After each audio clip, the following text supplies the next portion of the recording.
ప్రభు నామానికే మహిమ కలుగును గాక. కూడి వచ్చిన మీ అందరికీ, కర్మల ఆత్మీయ సహవాస సంఘ విశ్వాసులందరికీ మన ప్రభువును ఆయన ప్రియ కుమారుడునైన యేసుక్రీస్తు వారి శ్రేష్టమైన నామంలో శుభములు మరియు అందరికీ వందనాలండి. ఇర్మియా గ్రంథం 35వ అధ్యాయాన్ని మనం ధ్యానం చేసుకుంటున్నాం.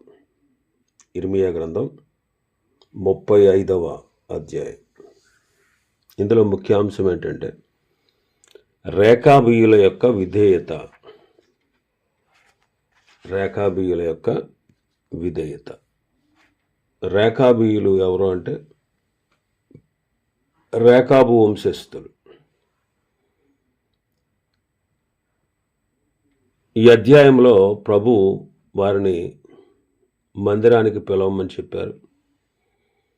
వారి ఎదుట ద్రాక్షారసం పెట్టమని చెప్పారు. ఆ ద్రాక్షారసాన్ని త్రాగమని వాళ్ళని బలవంతం చేసినప్పుడు వారు ఏమన్నారంటే, మేము త్రాగము, ఎందుకంటే మా పితరుడు ద్రాక్షారసము త్రాగొద్దు అన్నాడు. యెహోనాదాబు, మా పితరుడైన యెహోనాదాబు, మీరైనా మీ సంతతి వారైనా ఎప్పుడు ద్రాక్షారసం త్రాగకూడదు అని ఆజ్ఞాపించాడు. కాబట్టి మేము ద్రాక్షారసం త్రాగము అని చెప్పారు. తమ పితరుని మాటను గొప్పగా ఎంచారు. అంతేకాదు, విత్తనాలు వెత్తొద్దు, ఇళ్ళు కట్టుకోవద్దు, ద్రాక్ష తోటలు నాటొద్దు, గుడారంలోనే నివసించండి అని ఆజ్ఞాపించిన యావత్తును బట్టి వారు చేయుట మనం చూసాం. గత దినం 11 వచనాల వరకు మనం ధ్యానం చేసుకున్నాం. 10 వచనాల వరకు, 11వ వచనం నుంచి ఆఖరి వరకు ఈరోజు మనం ధ్యానం చేసుకుందాం. ఈ సందర్భాన్ని బట్టి దేవుడు ఇశ్రాయేలీలకు అంటే యోధా వారికి వర్తమానం పంపించారు. 11, 12 వచనాలు మనం చదివితే, బబులోను రాజైన నెబుకద్రెజరు ఈ దేశంలో ప్రవేశింపగా కల్దీయుల దండునకును సిరియనుల దండునకును భయపడి, మనము యెరూషలేమునకు పోదాము రండని మేము చెప్పుకుంటాము కనుక మేము యెరూషలేములో కాపురం ఉన్నామని చెప్పిరి. కల్దీయుల దండు, సిరియనుల దండు ఈ దేశంలోనికి ప్రవేశించినప్పుడు వాళ్ళకు మేము భయపడ్డాం. కాబట్టి యెరూషలేమునకు వెళదాం రండి అని చెప్పుకొని మేము ఇప్పుడు యెరూషలేముకు వచ్చాము అన్నారు. అప్పుడు ప్రభు వాక్కు ఇర్మియాకు ప్రత్యక్షమై చెప్పింది ఏంటంటే, నీవు వెళ్ళి యోధా వారికి, యెరూషలేము నివాసులకు ఈ మాటలు ప్రకటింపుము. ఈ మాటలు ప్రకటింపు. ఇది దేవుని ఆజ్ఞ. దేవుని ఆజ్ఞను ఇర్మియా ప్రకటించువాడు. దేవుని ఆజ్ఞను ఇర్మియా ప్రకటించువాడు. మరి ఈ దినాల్లో మనం కూడా ప్రభు ఆజ్ఞాపించారేమని, మీరు సర్వలోకానికి వెళ్ళి సర్వ సృష్టికి సువార్త ప్రకటించండి అని చెప్పారు. సర్వలోకానికి వెళ్ళి సర్వ సృష్టికి సువార్తను ప్రకటించండి అని చెప్పారు. పౌలు గారు అంటారు, నా వలనైనంత మట్టుకు రోమాలో ఉన్న మీకు కూడా సువార్త ప్రకటించుటకు సిద్ధముగా ఉన్నాను అంటారు. రోమాపత్రిక 1వ అధ్యాయం 15వ వచనంలో. మార్కు సువార్త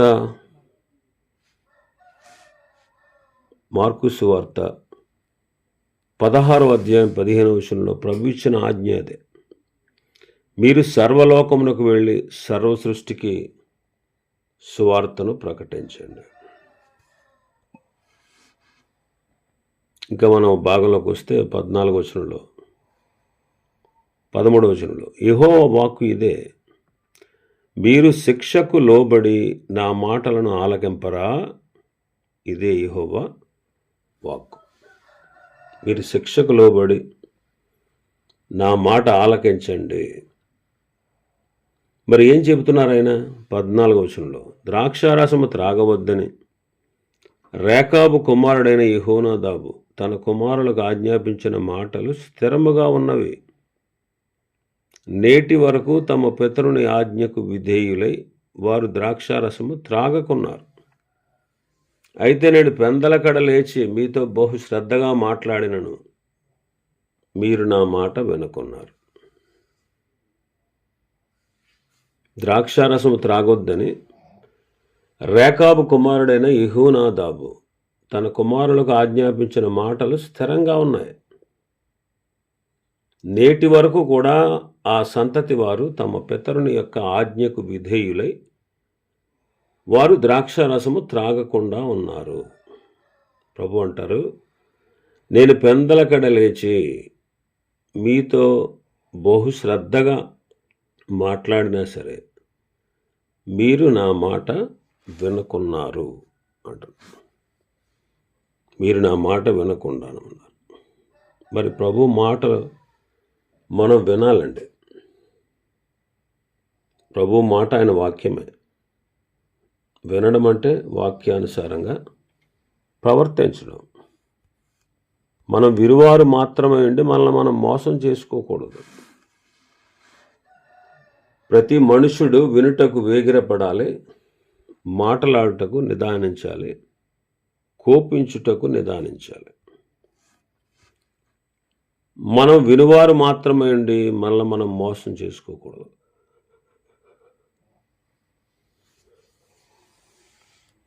వాక్య ప్రకారం ప్రవర్తించువారై ఉండాలి. ఎవరైనా సరే వాక్యాన్ని విని దాని ప్రకారం ప్రవర్తించకపోతే వాడు అద్దములో తన సహజ ముఖాన్ని చూసుకున్న మనుష్యుని పోలి ఉంటాడు.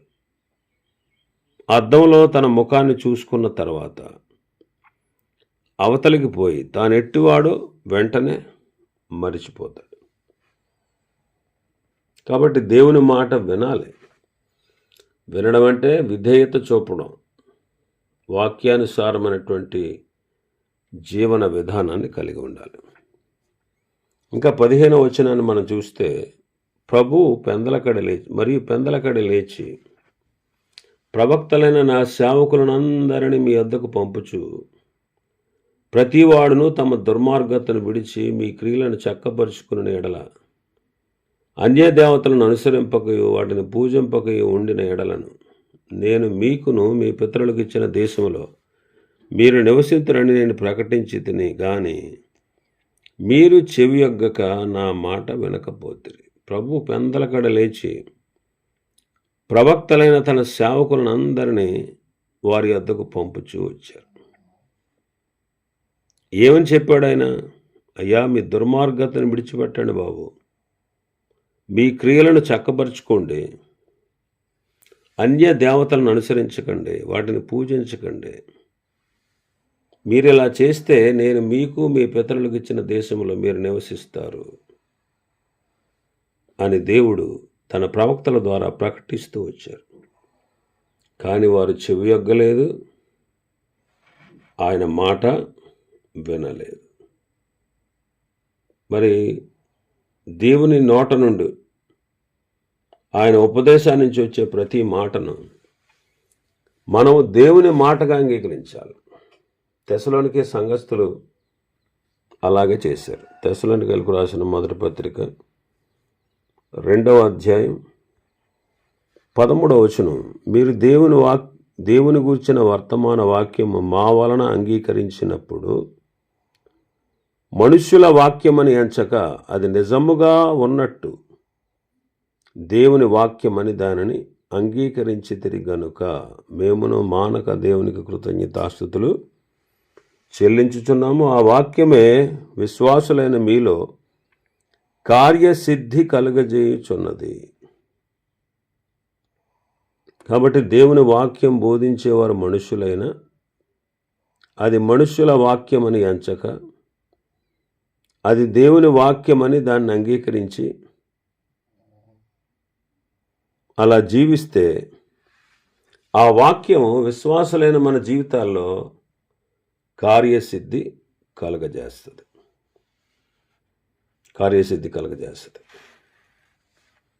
కాబట్టి మనం దేవుని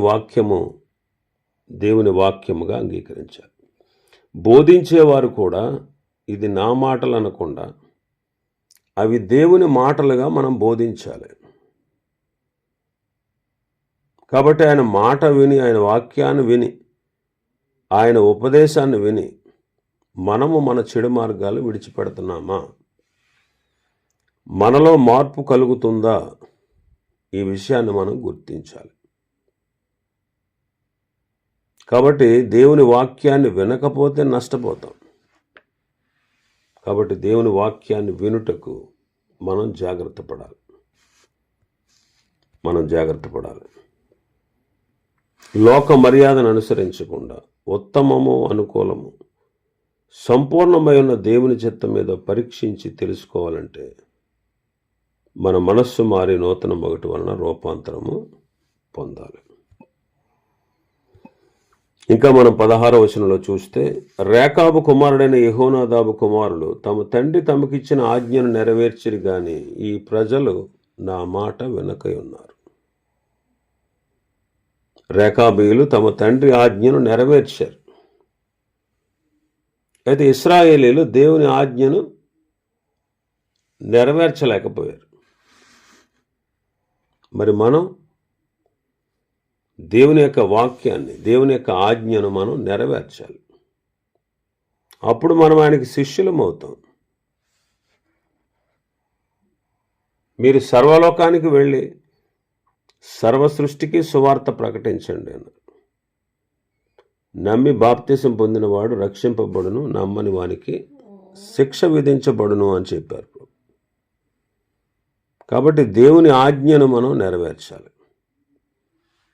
ఇంకా 17వ వచనం చదివితే, కాబట్టి ఇశ్రాయేలు దేవుడును సైన్యములకు అధిపతి యెహోవా ఈ మాట సెలవిచ్చుచున్నాడు, నేను వారితో మాట్లాడితిని గాని వారు వినకపోయిరి, నేను వారిని పిలిచితిని గాని వారు ప్రత్యుత్తరం ఇయ్యకపోయిరి, కనుక యోధా వారి మీదకిని యెరూషలేము నివాసులందరి మీదకిని రప్పించదనని నేను చెప్పిన కీడంతయో వారి మీదకి రప్పించుచున్నాను.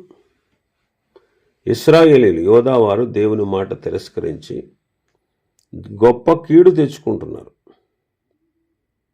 నేను వారితో మాట్లాడాను కానీ వారు వినలేదు, నేను వారిని పిలిచాను కానీ వారు ప్రత్యుత్తరం ఇయ్యలేదు, కనుక యోధా వారి మీదకి యెరూషలేము నివాసులందరి మీదకి నేను రప్పిస్తానన్న కీడంతా వారి మీదకి రప్పిస్తాను అన్నాడు.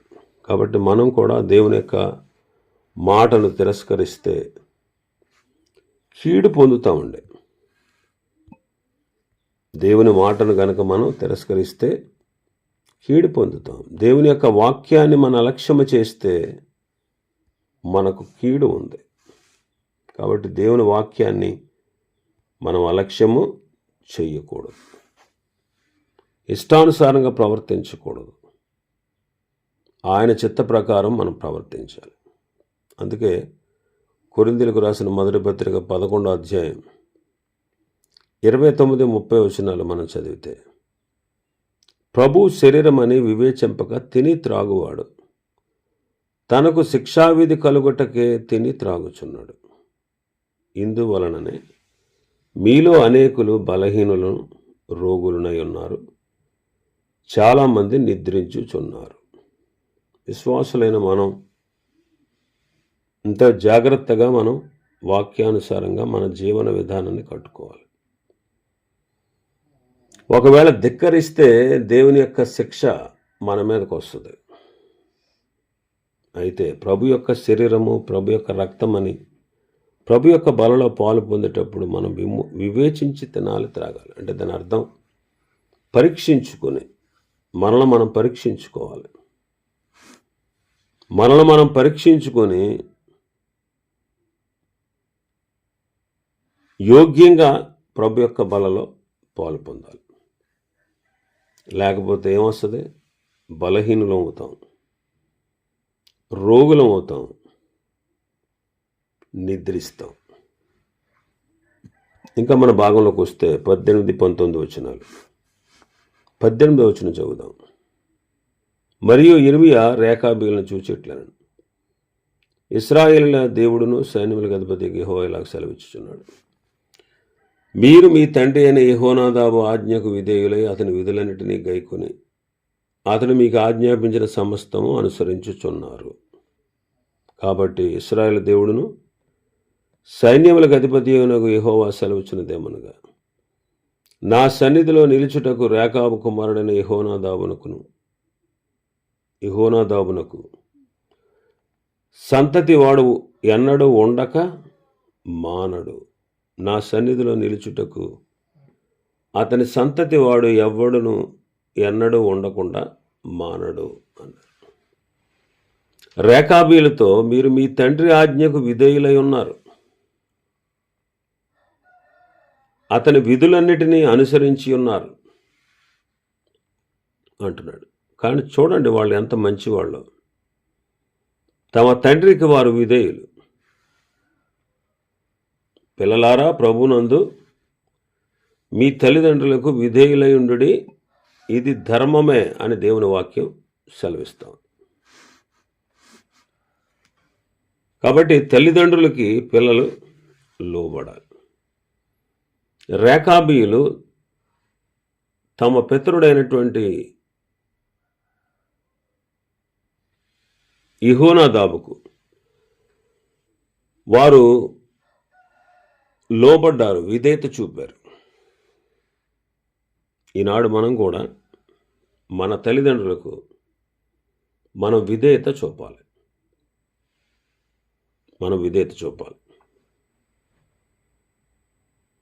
19వ వచనంలో మనం చూస్తే ప్రభు వారికి గొప్ప వాగ్దానాన్ని ఇచ్చాడు. ఏంటా వాగ్దానం అంటే, తరతరాలు రేకాబీయులు నా సన్నిధిలో నివసిస్తారు అని. తరతరాలు రేకాబీయులు నా సన్నిధిలో నివసిస్తారు అంటే దేవునితో నిలిచి ఉంటారు. అలాగే ఈనాడు మనం కూడా ప్రభునందు నిలిచి ఉండాలి. యోహాను సువార్త 15వ అధ్యాయం 1వ వచనం చదివితే, నేను నిజమైన ద్రాక్షావళిని, నా తండ్రి వ్యవసాయకుడు. నాలో ఫలింపిన ప్రతి తీగని తీసి పారవేను, ఫలించు ప్రతి తీగ మరి ఎక్కువగా ఫలింపవలనని దానిలోని పనికిరాని తీగలను తీసివేయను. 1 యోహాను పత్రిక 2వ అధ్యాయం 5వ వచనం, ఆయన వాక్యము ఎవడు గైకొనునో వానిలో దేవుని ప్రేమ నిజముగా పరిపూర్ణమైన,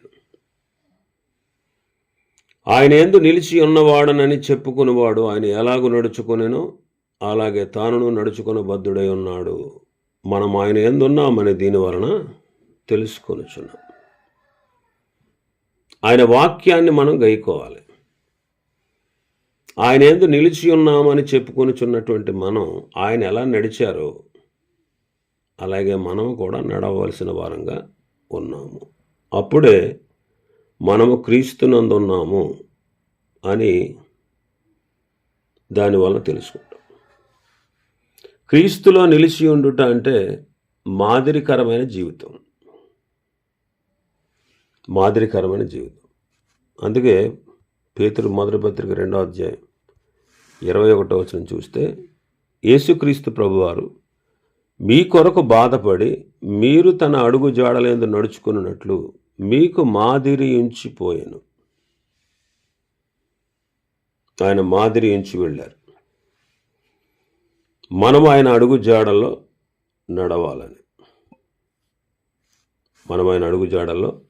నడవాలని ఆయన మన కొరకు మాదిరి ఉంచి వెళ్ళారు.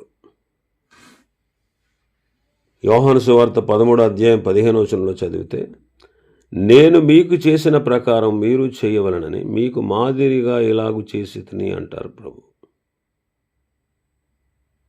నేను చేసిన ప్రకారం మీరు కూడా చెయ్యాలి అని మీకు మాదిరి ఉంచుటకు ఎలాగో చేశాను. కాబట్టి మనం నిత్యము ఆయన మాదిరికరమైనటువంటి బ్రతుకులో మనం జీవించాలి. అప్పుడు రేపు ప్రభు ఇచ్చే బహుమానాలు మనం పొందగలం. ఇవి ఈ అధ్యాయంలో ఉన్నటువంటి విషయాలు. ప్రభు చిత్తమైతే రేపటి దినం మరొక అధ్యాయాన్ని ప్రారంభించుకుందాం. దేవుడి వర్తమాన వాక్యాన్ని మన వెనుకడిలో ఆశీర్వదించునుగాక. ఆమేన్.